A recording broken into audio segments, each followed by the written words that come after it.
This deck idea is a Doctor Strange Doctor deck, specifically using the new Doctor Strange hero pack in conjunction with a lot of the pre-existing cards that have healing effects, specifically the protection style healing effects that are already present in the game. It's a pretty cool combo, definitely thematic, with Doctor Strange and his alter ego. Here is the deck build. First, take all of the Doctor Strange hero cards. Next are the basic resources, energy, genius, and strength, 1 copy of each, 2 copies of the power of protection. You're going to have 1 copy of Mockingbird, 1 Avengers Mansion, 1 Helicarrier, 1 Quinn Carrier. Doctor Strange is an Avenger, so use the Quinn Carrier. The Night Nurse, a fantastic card. Momentum Shift, also fantastic. The Sorcerer Supreme is 1 card. It's a general card. Go ahead and throw it in there. 3 copies of First Aid, 2 copies of Med Team, 1 copy of Endurance, 2 copies of Second Wind, 1 copy of the following cards: Iron Fist, Brother Voodoo, and Luke Cage.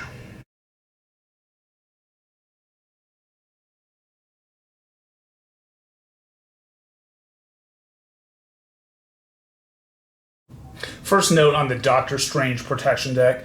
When I'm playing Doctor Strange, I find myself constantly looking at the Invocation deck. Some of these cards are really powerful and really fun to play, so I spend a lot of the time when I'm using Doctor Strange really focusing on the Invocation cards and then some of the other hero cards that are present in this set. It's a lot of fun to play. So that being said, it mixes very well with a healing theme.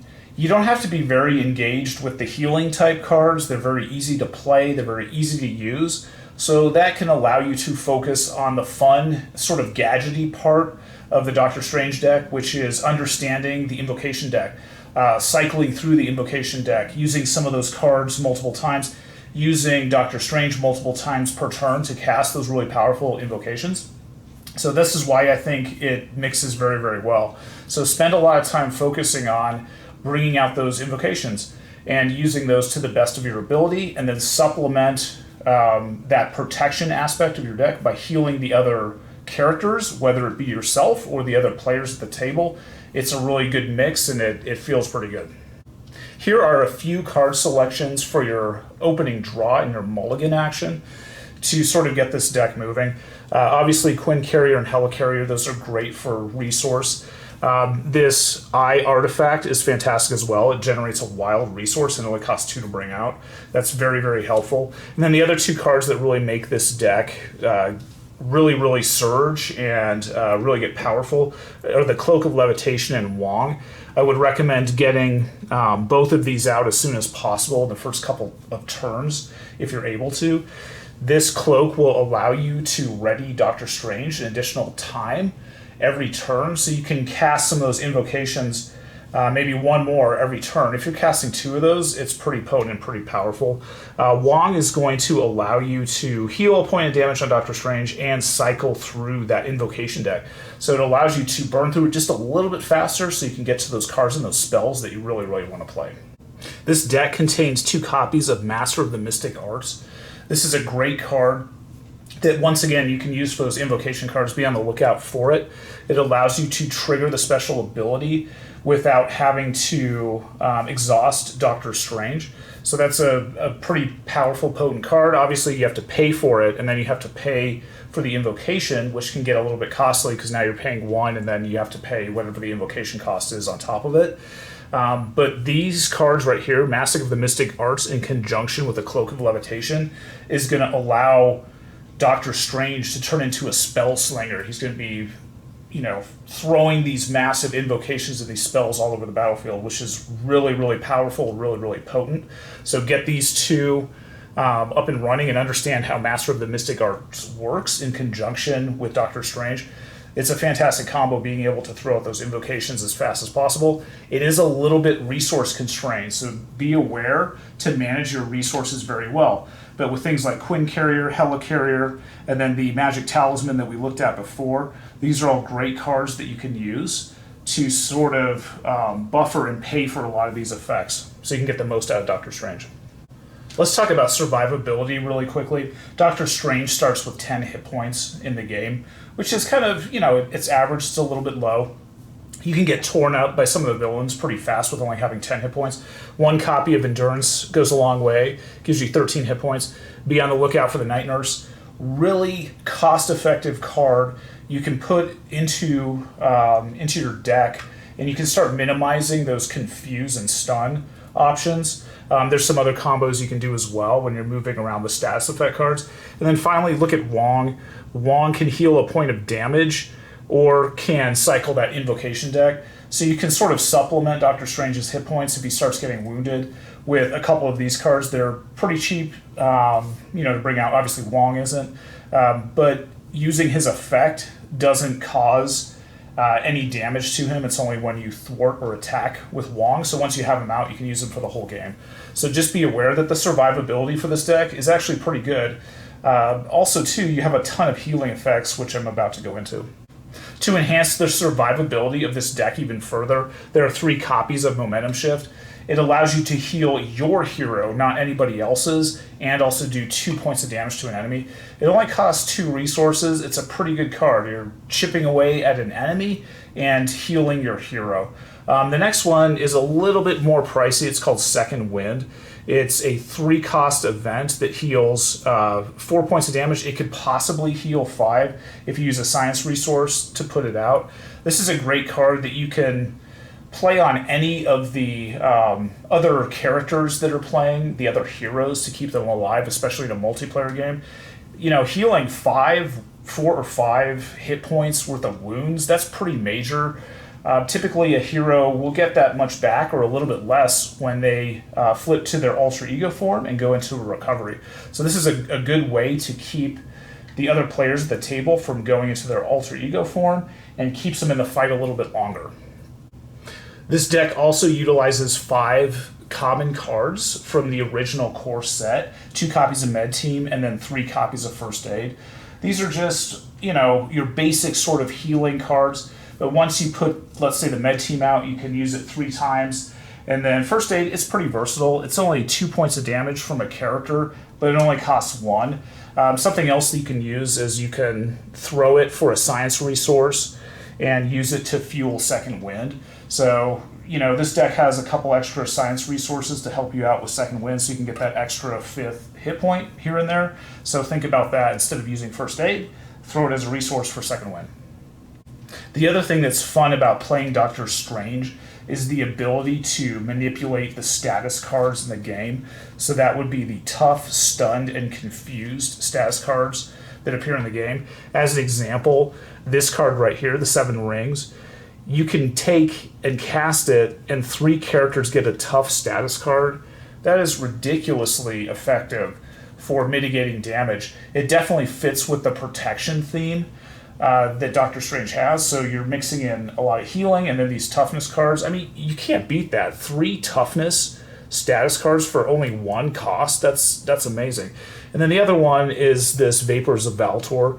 This allows you to move some of those status cards, so you can, take a status card off of something and change it with something else. So the possibilities are pretty wild. Let's say one of your allies is confused per se, you could then replace it with a toughness. I mean, it's very, very versatile, very, very fun. So some of the other parts and aspects of this deck is it contains some other cards that give you those status cards, and then it allows you to manipulate them. So that's a fun sort of side aspect of this deck, and I'm going to show you a couple examples of that. Here's a couple cards that you can do some fun things with the Vapors of Valtor. Both Iron Fist and Mockingbird can put stun counters essentially on enemies. And if you ever get into a situation where you need to convert those stuns, you can always do that, and you can turn them into confuse options. One of the other sets of card combos that I want to talk about in the Doctor Strange deck revolves around Magic Blast, the Sanctum card, and then Brother Voodoo. So one thing that I noticed when I started playing Doctor Strange is that I gravitated towards certain cards of the deck. I liked them, they were a lot of fun to play, and they were fairly effective. I think Magic Blast is one of those fun cards. It allows you to draw a card and you add an additional effect. This is very similar to the Hulk ally in the core set. Except the Hulk ally is somewhat self-destructive. He can cause damage to everybody on the table, and then he disappears and does a whole host of other things. Whereas on Magic Blast, it doesn't matter what you draw, you're going to do something cool. You can stun an enemy, you can confuse an enemy, do an extra 2 points of damage. If you get a wild resource, you can do all 3. So one thing I noted when playing it is that I liked Magic Blast, so I kept on recycling it back into my draw deck using the Sanctum. So by exhausting the Sanctum while you're in your alter ego form, you can take a spell from your discard pile, shuffle it into your draw deck, which is pretty cool. And then it allows you to draw a card right away. So, very rarely would you get the Magic Blast, but it puts it back in and you can draw it again. And then whenever I played Brother Voodoo out, he has a response that you can search through the top 5 cards of your draw deck and pull out an event, and I kept going to Magic Blast. So I think it's just a really fun card. It's a really cool sort of Doctor Strange card, and you're going to use it a lot, and you're going to have a lot of fun with it. I want to talk about damage output for Doctor Strange. It doesn't matter what aspect you're playing. These are all Doctor Strange cards that are on the table. But there's some really wicked stuff you can do to inflict a massive amount of damage with Doctor Strange. First off, it's Master of the Mystic Arts. In conjunction with the Crimson Bands, it will allow you to cast this invocation twice in one turn. So once you cast the Master of the Mystic Arts, then you pay for the Crimson Bands. You hit an enemy for 7 points and you stun that enemy. Master of the Mystic Arts then allows you to keep your invocation card on the draw deck instead of discarding it, so you can cast it a second time. And that's fantastic. So now you can exhaust Doctor Strange, pay an additional 2 resources, and hit the enemy again with it. So now you're at 14 points of damage in one turn, and 2 stun status effect cards. Obviously, if you hit the same enemy, they don't stack. You can only have 1 stun status effect card on an enemy at a time. But still, 14 points of damage in one round is pretty massive. In addition to that, if you have enough resources, throw it out a Magic Blast. On multiple occasions, I did this. So Master of the Mystic Arts, Crimson Bands twice, then Magic Blast. And on several occasions, I was able to get the energy resource icon on the discard. So that is a massive amount of damage that you're doing. So you're doing 14 points with the Crimson Bands, 7 additional points. You're at 21 points of damage for one turn. That's a ridiculous amount of damage output for any character in this game. So I highly recommend that. In addition to that, if you really wanted to and you had the Cloak of Levitation out and you had enough resources, you could do another invocation card from your deck as well. So really, Doctor Strange has a ridiculous damage output, and I was able to get this combo to work numerous times during the playtest. So be on the lookout for it and use it, utilize it. And like I said, it doesn't matter what aspect you're playing, check it out, it's worth it. I want to thank you for joining me today for the Doctor Strange Doctor deck. Essentially, this deck revolves around using the invocation cards and then also supplementing the survival of you and your team by using healing effects as opposed to some of the other protection cards. I think it's really thematic. You have a surgeon that is using these medicine and healing cards, and then you're using his just ridiculously powerful invocation cards to trash and slaughter your enemies. So I want to thank you for spending time with me today. Hopefully this video has kind of sparked your creativity. You want to try out some new card combinations.